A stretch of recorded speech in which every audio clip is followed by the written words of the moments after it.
कभी भी अब नीतीश कुमार एनडीए का साथ छोड़ने की कोशिश करते हैं तो ये फाइलें जो हैं वो मोदी और शाह खोलते हुए दिखाई देंगे।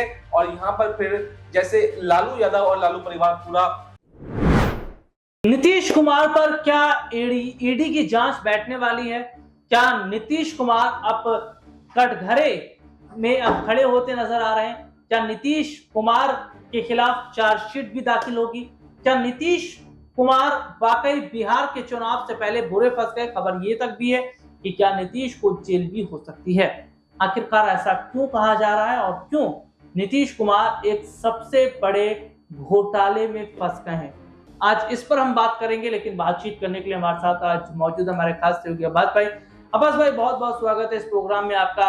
और अब्बास भाई, एक बड़ी खबर है कि हाल ही में नीतीश कुमार ने एक जो बड़ा ब्रिज है उसका उद्घाटन किया है, एक पुल का उद्घाटन किया है, और 3 दिन में ही उस पुल में इतनी बड़ी दरार पड़ गई कि मानो वो कितने लंबे अरसे से बना। और ये पुल कोई लाखों की लागत से नहीं बल्कि करोड़ों रुपए की लागत से बना हुआ है। और ऐसे में कहा जा रहा है कि इसमें बहुत बड़ा घोटाला हुआ है। इससे पहले भी बिहार में कई पुल धड़धड़ा कर गिरते रहे हैं। इससे पहले भी बिहार में लगातार कई पुल जो हैं वो जमींदोज हुए हैं, जिसमें बुरी तरीके से नीतीश फंसते नजर आ रहे हैं। तो जो ये कहा जाता रहा है कि नीतीश बेदाग हैं, कोई उन पर आरोप नहीं है, किसी तरीके का कोई गमन नहीं है, और नीतीश की सरकार में ये सब कुछ हो रहा है और नीतीश को ना पता हो, ऐसे कैसे हो सकता है?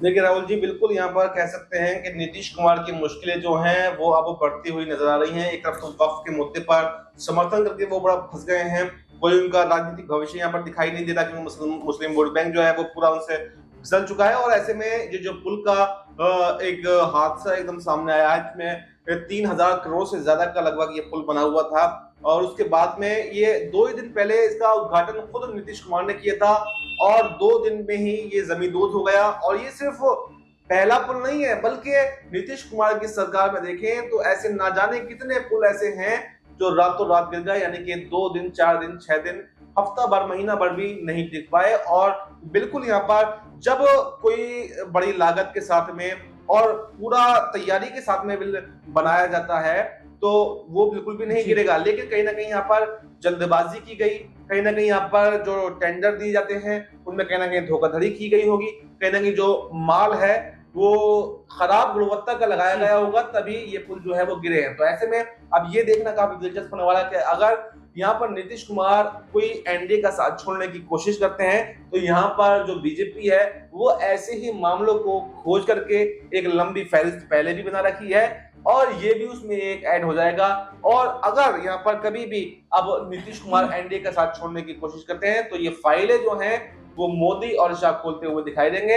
और यहाँ पर फिर जैसे लालू यादव और लालू परिवार पूरा ईडी सीबीआई के चक्करों में फंसा हुआ है, यानी लैंड फॉर जॉब का मामला अभी तक चल रहा है, तो ऐसे ही कुछ और मामले जो हैं वो नीतीश कुमार के खिलाफ भी अब खुलने वाले हैं। और अगर ऐसा होता है तो नीतीश कुमार बिल्कुल ही एक तरीके से बर्बाद और तबाह होते हुए दिखाई देंगे। तो क्या नीतीश कुमार की भी जल्दी गिरफ्तारी हो सकती है? क्या नीतीश अब सलाखों के पीछे जाएंगे? और जिस तरीके से एक के बाद एक कई बड़े घोटाले सामने आ रहे हैं जिसमें बुरी तरीके से नीतीश फंसते नजर आ रहे हैं, क्या ये बताता है कि नीतीश के लिए अब जो वक्त है आने वाला वो बहुत ज्यादा खराब है? लेकिन सवाल यही बन रहा है कि अगर जहां एनडीए से वो अलग हुए तो क्या नीतीश के खिलाफ भी ईडी, सीबीआई, ये तमाम एजेंसियां बैठनी शुरू हो जाएगी? और क्या वाकई अब्बास भाई, जिस तरीके से देखा जाए कि वक्फ बिल का समर्थन करना हो या सरकार के साथ हमेशा खड़े रहना हो, नीतीश जिस तरीके से बीते काफी समय से सरकार के साथ खड़े दिखाई दे रहे हैं, वक्फ बिल का समर्थन कर रहे हैं, तो क्या ये चीजें बताती है कि बीजेपी के चक्रव्यूह में बुरा इस वक्त नीतीश फंस गए हैं? और ये भी देखा जा रहा है कि उनकी जो पार्टी है जेडीयू, जो एक वक्त में बिहार में नंबर 1 पोजीशन में थी, वो पार्टी आज तीसरे चौथे पायदान पर आ गई है। इससे ज्यादा और पार्टी की हालत खराब हो सकती है। और जो दूसरे नंबर पर पार्टी है जो आ गई है वो आरजेडी आ गई है। देखिए, इसमें कोई भी बात की शक नहीं है कि नीतीश कुमार का राजनीतिक भविष्य पर बहुत सारे संकट जो हैं वो मंडरा रहे हैं। और इसमें अगर किसी की कोई इसके लिए जिम्मेदार है तो वो खुद नीतीश कुमार जिम्मेदार हैं, क्योंकि 2005 के बाद से लगातार 2025 आ गई, 20 सालों से बिहार की सत्ता पर बने हुए हैं। और जो परिवर्तन, जो डेवलपमेंट बिहार के अंदर होने चाहिए थे, उसमें से कुछ भी नहीं हो पाया है। यानी कि नीतीश कुमार कहीं ना कहीं एक विफल मुख्यमंत्री साबित हुए हैं। तो ऐसे में बिल्कुल जो आक्रोश अब बिहार की जनता के प्रति, नीतीश कुमार के प्रति है, बिहार की जनता का, वो कहीं ना कहीं इस ओर इशारा कर रहा है कि अब नीतीश कुमार की सरकार को उखाड़ फेंकना है। और इसी का फायदा लगातार बीजेपी को मिल रहा है। जो छोटे मोटे दल थे वो भी अब पनप रहे हैं। चिराग पासवान की बात कर ले, चिराग पासवान ने अभी लोकसभा में बहुत अच्छा प्रदर्शन किया, 5 सांसद लेकर के आए। ऐसे में अगर उनको अच्छी सीटों पर लड़ने का मौका विधानसभा में दिया जाता है तो यहाँ पर विधानसभा में चिराग पासवान जो है वो भी नीतीश कुमार का खात्मा करेंगे। इस बार जन स्वराज पार्टी पहली बार चुनाव लड़ रही है, वो भी नीतीश कुमार के खात्मे की तरफ बढ़ रही है। तो ऐसे में काफी सारे दल अब बिहार के अंदर हो चुके हैं और बिल्कुल यहाँ पर ऐसी संभावना है कि नीतीश कुमार और इस चुनावों में, ये चुनाव जो है नीतीश कुमार का आखिरी चुनाव भी हो सकता है, क्योंकि खुद नीतीश कुमार की पार्टी में भी भगदड़ सी मची हुई है। लल्लन सिंह पार्टी पर अपना रौब जमाना चाहते हैं, अपना कब्जा करना चाहते हैं और नीतीश कुमार अपने बेटे निशांत कुमार को कमान सौंपना चाहते हैं। तो ऐसे में तमाम ऐसी सारी सिचुएशंस अब बन गई हैं जो नीतीश कुमार के बिल्कुल भी अनुकूल नहीं है। और नीतीश कुमार का इस बार 2025 में सब बिहार की सत्ता से जाना लगभग तय है।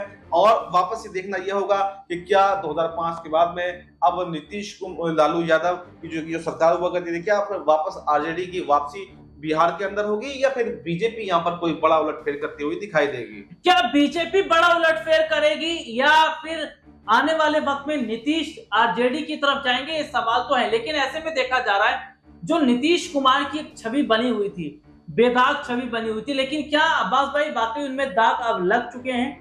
देखिए बिल्कुल दाग लग चुके हैं और दाग एक नहीं बल्कि एक लंबी फहरिस्त है दागों की। क्योंकि जैसे जो पुल वाला मामला आया, जैसे हमने अभी चर्चा की, तो ऐसा सिर्फ एक पुल नहीं, अगर खाली पुलों की फहरिस्त बनाने लग जाएं तो एक लंबी लिस्ट 10 से 15 पुल ऐसे निकल करके आ जाएंगे जो अभी पिछले कार्यकाल में ही यहाँ पर नीतीश कुमार की सरकार में जो गिरे हैं। तो कहीं ना कहीं जो खामियां हैं वो बिल्कुल छवि दागदार तो यहाँ पर नीतीश कुमार की हो गई। आप भले ही नीतीश कुमार ने इसमें भ्रष्टाचार ना किया हो, नीतीश कुमार की पार्टी के लोगों ने किया हो, नीतीश कुमार के परिवार वालों ने किया हो, किसी भी तरह से वो भ्रष्टाचार तो हुआ है। और उस भ्रष्टाचार को कंट्रोल करने की जिम्मेदारी किसकी है? मुख्यमंत्री की है। अगर मुख्यमंत्री ही भ्रष्टाचार को कंट्रोल करने में सफल नहीं है तो कहीं ना कहीं उसका इन्वॉल्वमेंट भी उसमें बढ़ता है। अब तक कितने पुल जो गिरे हैं उसमें कितने ठेकेदारों के खिलाफ कार्रवाई हुई, उसमें कितने टेंडरों की जांच हुई? कुछ नहीं हुआ ना। अगर चाहते मुख्यमंत्री नीतीश कुमार तो कर सकते थे। तो इसमें साफ साफ इशारा यह है कि कहीं ना कहीं नीतीश कुमार की या नीतीश कुमार के करीबियों की संलिप्तता भी इसमें है। तो बिल्कुल यहाँ पर जो नीतीश कुमार की छवि है वो अब दागदार हो गई है, छवि जो है बहुत धूमिल हो गई है। और ये चुनाव उनकी अग्नि परीक्षा है।